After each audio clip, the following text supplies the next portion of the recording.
Tecnotubi nasce nel 1988, da 35 anni svolge la propria attività a Concordia Sagittaria, proseguendo nel solco tracciato da mio padre, Giovanni Pauletto. Tecnotubi è specializzata nella progettazione e produzione di telaie prodotte in lega leggera, acciaio ad alta resistenza e titanio.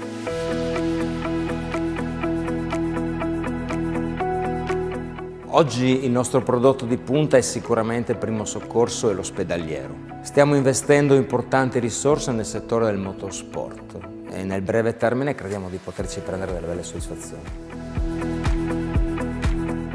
3 sono i punti di forza che i nostri clienti ci riconoscono: la qualità, il servizio e la flessibilità, uniti da un'innata capacità che in Tecnotubi abbiamo di interpretare le esigenze del cliente e trasferirle nel prodotto finale.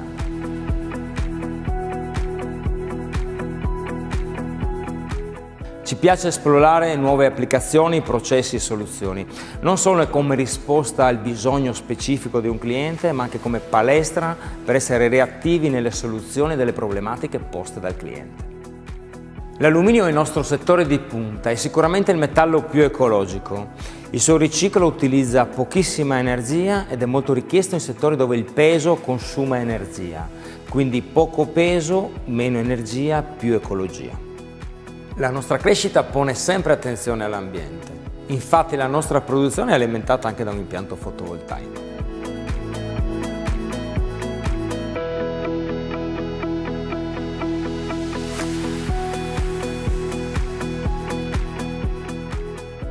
Il nostro slogan è idee leggere, non è pensare con leggerezza ma togliere peso alle cose.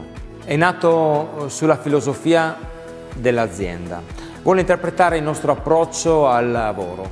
Idee leggere è la ricerca di soluzioni semplici anche a problematiche complesse che rendono performante il prodotto. Quindi anche poco peso con alte prestazioni.